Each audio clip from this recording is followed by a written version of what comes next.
अरे ये क्या, पंडित जी जगन्नाथ और लक्ष्मी जी को मंदिर से बाहर क्यों निकाल रहे हैं, वो भी इतने क्रोध में? क्या भगवान से भी कोई नाराज हो सकता है या इसके पीछे छुपा है कोई बड़ा रहस्य? चलिए जानते हैं। एक दिन पुरी में सुबह बिल्कुल सामान्य थी। मंदिर के शिखर पर सूरज की पहली किरण पड़ी, शंखनाद गूंज उठा, घंटियों की आवाज पूरे वातावरण में फैल गई। जगन्नाथ मंदिर के बाहर भक्तों की लंबी कतार थी।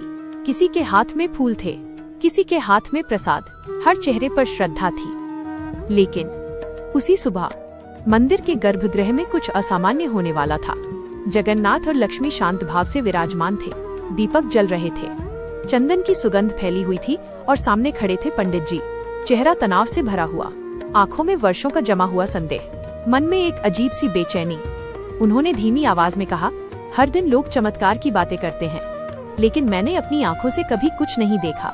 सेवकों ने एक दूसरे को देखा, फिर अचानक उनकी आवाज तेज हो गई, अगर आप सच में भगवान हैं, तो आज साबित कीजिए। गर्भगृह में सन्नाटा छा गया। महाराज, ऐसा मत कहिए, एक युवा सेवक ने कांपती आवाज में कहा। लेकिन जैसे भीतर का वर्षों का दबा क्रोध आज फूट पड़ा था। अचानक उन्होंने घोषणा कर दी, आज से इन मूर्तियों को मंदिर के अंदर स्थान नहीं मिलेगा। ऐसा लगा जैसे समय रुक गया हो। भक्त रो पड़े। एक बुजुर्ग महिला ने हाथ जोड़कर कहा, ऐसा मत कीजिए, अनर्थ होगा, ये पुरी की रक्षा करते हैं। लेकिन आदेश दे दिया गया। कांपते हाथों से सेवकों ने जगन्नाथ और लक्ष्मी जी की मूर्तियां उठाईं और मंदिर के आंगन के बाहर रख दिया। जैसे ही मूर्तियां बाहर आईं, आसमान में अचानक बादल छा गए, तेज हवा चलने लगी, मंदिर की घंटियां अपने आप बज उठीं। कुछ बच्चों ने अपनी माओं का हाथ कसकर पकड़ लिया। लोगों की फुसफुसाहट बढ़ गई, ये अच्छा संकेत नहीं। लेकिन पंडित जी बोले, ये सब प्रकृति का खेल है, अंधविश्वास छोड़ो। धीरे धीरे शाम हो गई, भक्त भारी मन से लौट गए। रात गहरी हो गई, मंदिर असामान्य रूप से शांत था, जैसे किसी ने उसकी धड़कन रोक दी हो। दीपक की लौ बार बार बुझ रही थी, हवा में अजीब सी ठंडक थी। पंडित जी अपने कक्ष में बैठे थे, लेकिन उनके मन में हलचल थी, नींद आंखों से कोसों दूर थी। अचानक उन्हें लगा जैसे कोई फुसफुसा रहा हो, क्या तुम सच में हमें बाहर निकाल पाए? वो घबराकर उठ बैठे, दिल जोर से धड़क रहा था। दरवाजा अपने आप खुल गया, ठंडी हवा अंदर आई। वो बाहर की ओर बढ़े, जहां मूर्तियां रखी थीं। वहां एक गरीब बच्चा बैठा था, उसकी माँ बीमार थी, घर में खाने को कुछ नहीं था, उसकी आंखों में आंसू थे। वो रोते रोते प्रार्थना कर रहा था, हे प्रभु, मेरी माँ को बचा लो, मुझे कुछ नहीं चाहिए। तभी अचानक उसके सामने प्रसाद से भरा थाल प्रकट हो गया। बच्चा चौंक गया, उसने इधर उधर देखा, कोई नहीं था, लेकिन उसके चेहरे पर डर नहीं, बल्कि एक गहरी शांति थी। पंडित जी दूर से ये सब देख रहे थे। उनके मन में पहली बार हलचल हुई, अगर भगवान अंदर नहीं है, तो ये किसने किया? उनके कदम खुद ब खुद पीछे हट गए। रात किसी तरह बीती और अगली सुबह जैसे ही मंदिर के द्वार खुले, कुछ अजीब सा दृश्य सामने था। दीपक खुद ब खुद जल रहे थे, फूल ताजा थे, फर्श पर हल्की सी चंदन की सुगंध फैली थी। सेवक घबरा गए, ये कैसे हुआ? हमने तो कुछ नहीं किया। उसी समय बाहर से शोर आया, समुद्र का पानी ऊपर उठ रहा है। लोग दौड़ते हुए मंदिर की ओर आए। आसमान काला हो गया, तेज हवाएं चलने लगी। भीड़ चिल्लाई, भगवान को अंदर लाओ, रक्षा कीजिए। वही बुजुर्ग महिला आगे आई, जब आपने भगवान को बाहर किया, तब से पुरी की रक्षा भी बाहर चली गई। ये शब्द सीधे पंडित जी के हृदय में लगे। अचानक तेज बिजली कड़की, सबकी नजर मंदिर के बाहर रखी मूर्तियों पर गई। वहां से दिव्य प्रकाश फैलने लगा, जैसे कोई अदृश्य शक्ति पुरी को ढक रही हो। तेज हवा धीरे धीरे शांत हो गई, समुद्र की लहरें पीछे हटने लगी। पूरा पुरी उस प्रकाश को देख रहा था। पंडित जी के घुटने कांपने लगे। वो धीरे धीरे मूर्तियों के पास गए और पहली बार उनके अहंकार की दीवार पूरी तरह टूट गई। आंखों से आंसू बहने लगे। मैंने आपको पत्थर समझा, लेकिन आप तो हर श्वास में हैं, मुझे क्षमा कीजिए। भीड़ रो पड़ी। उसी समय वही बच्चा अपनी माँ के साथ आया। माँ अब स्वस्थ थी, रात किसी ने दवा और भोजन रख दिया। वो बोली, अब पंडित जी समझ चुके थे, भगवान बाहर नहीं गए थे, वो तो सबको सिखा रहे थे कि मंदिर सिर्फ स्थान है, लेकिन उनका असली घर भक्त का दिल है। इस बार पंडित जी खुद मूर्तियां उठाते हैं, श्रद्धा से झुकते हुए। जैसे ही मूर्तियां फिर से गर्भगृह में स्थापित होती हैं, आसमान साफ हो जाता है, सूरज की किरणें मंदिर पर पड़ती हैं, घंटियां फिर से गूंज उठती हैं। जय जगन्नाथ का जयकारा पूरे पुरी में फैल जाता है। और पंडित जी सबके सामने कहते हैं, आज मैंने सीखा, भगवान को मंदिर से नहीं, अपने अहंकार से बाहर निकालना चाहिए। उस दिन से पुरी में एक नियम बना, पहला प्रसाद गरीबों को दिया जाएगा, क्योंकि सच्ची पूजा सेवा में है, क्योंकि भगवान पत्थर में नहीं, प्रेम में बसते हैं। अगर आपको भी लगता है कि भगवान प्रेम में बसते हैं, तो कमेंट में लिखें जय जगन्नाथ। वीडियो को लाइक करें, शेयर करें और ऐसे ही दिव्य कथाओं के लिए चैनल को सब्सक्राइब जरूर करें। पुरी में उस दिन ऐसा खाना बन रहा था कि जगन्नाथ मंदिर की रसोई सच में छोटी पड़ गई थी। सुबह की पहली किरण अभी मंदिर की ऊंची दीवारों को छू ही रही थी, लेकिन रसोई के अंदर हलचल शुरू हो चुकी थी। और सबसे अजीब बात ये थी, ना कोई पर्व था, ना कोई विशेष पूजा, ना कोई घोषणा। सब कुछ सामान्य दिन जैसा होना चाहिए था, लेकिन था नहीं। सुबह होते ही मंदिर के पिछले दरवाजे से आलू के बोरे आने लगे। पहले एक बोरा आया, फिर दूसरा, फिर तीसरा। कुछ ही देर में बोरे इतने हो गए कि गिनती भूल जाए। सेवक हैरान थे, क्योंकि ये वही रसोई थी जहां हर दिन का भोग नापतोल के साथ बनता था। कितना चावल, कितनी दाल, कितना आटा, सबका हिसाब तय होता था। लेकिन आज नाप गायब था, तोल गायब था, कोई हिसाब नहीं, कोई सूची नहीं, बस आलू और आलू और आलू। आलू रखने की जगह खत्म हो गई। कुछ बोरे दीवार से टिकाए गए, कुछ ऊपर नीचे रखे गए। उधर आटा भी फैलता जा रहा था। बड़ी बड़ी परातें बाहर निकाली गईं। घी के बर्तन इतने थे कि उन्हें रसोई से बाहर रखना पड़ा। एक सेवक ने धीमी आवाज में कहा, इतनी तैयारी, पर किसके लिए? कोई जवाब नहीं मिला। बस रसोई में एक अजीब सी बेचैनी थी, जैसे हवा भी इंतजार कर रही हो। तभी अंदर से एक शांत आवाज आई, आज थोड़ा समय लगेगा। आवाज न तेज थी, न भारी, लेकिन जैसे ही वो गूंजी, रसोई एकदम चुप हो गई। किसी ने पलटकर नहीं देखा, किसी ने सवाल नहीं किया, क्योंकि सब जानते थे ये आवाज किसकी थी। भगवान जगन्नाथ रसोई में थे। ना सिंहासन, ना छत्र, ना कोई औपचारिकता, साधारण कपड़े, शांत चेहरा और आंखों में गंभीरता। उन्होंने धीरे से आगे कदम बढ़ाया। रसोई में अब भी सन्नाटा था। भगवान ने किसी को आदेश नहीं दिया, किसी को पुकारा नहीं, बस खुद एक बोरे के पास बैठ गए।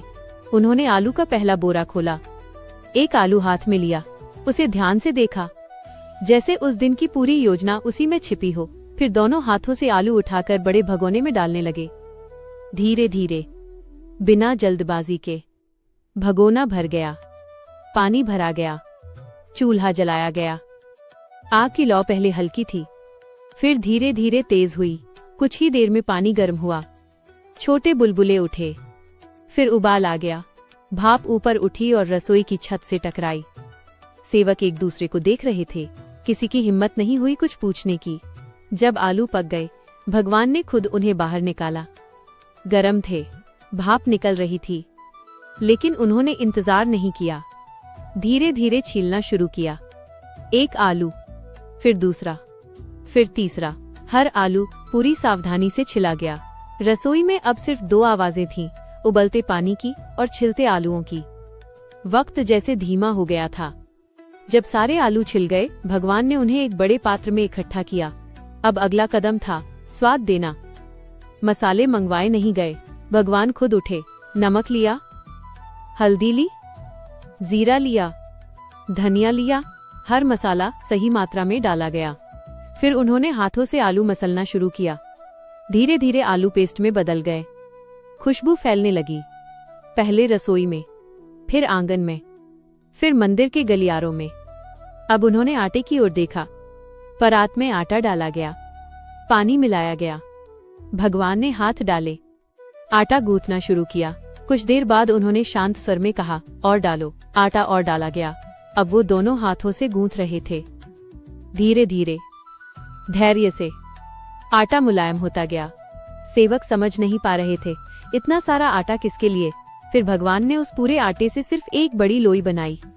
सब चौंक गए, इतना आटा और सिर्फ एक लोई। उन्होंने उस लोई के बीच में आलू का पूरा पेस्ट भरा। धीरे धीरे उसे बंद किया, फिर बेलन उठाया और बेलना शुरू किया। वो साधारण पराठा नहीं था, वो फैलता गया और फैलता गया। तवा छोटा पड़ गया, दूसरा तवा लाना पड़ा। फिर भी किनारे बाहर निकल रहे थे। आखिर एक बड़ा लोहे का तवा लगाया गया। भगवान ने पराठा उस पर रखा। आग तेज की गई। कुछ ही देर में खुशबू पूरे मंदिर से बाहर सड़क तक पहुंच गई। लोग रुकने लगे। आज क्या बन रहा है? कोई त्योहार है क्या? किसी को कुछ पता नहीं था। पराठा धीरे धीरे सुनहरा होने लगा। भगवान ने उस पर घी लगाया। घी पिघला, चमक उठा। जब पराठा पूरी तरह तैयार हो गया, भगवान ने उसे टुकड़ों में काटना शुरू किया। एक टुकड़ा, फिर दूसरा, फिर तीसरा। लेकिन टुकड़े खत्म नहीं हो रहे थे।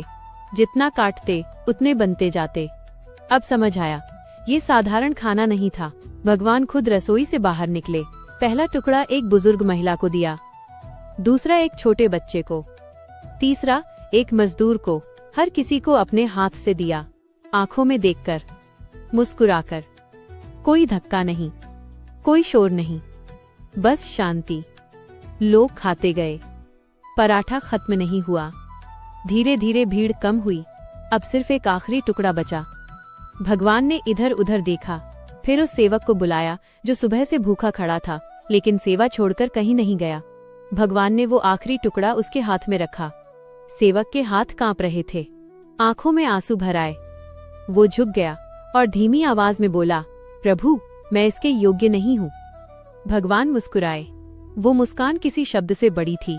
उन्होंने शांत स्वर में कहा, जो सबसे अंत तक सेवा करता है, जो बिना शिकायत खड़ा रहता है, जो अपना हिस्सा सबसे बाद में सोचता है, वही सबसे पहले मेरा होता है।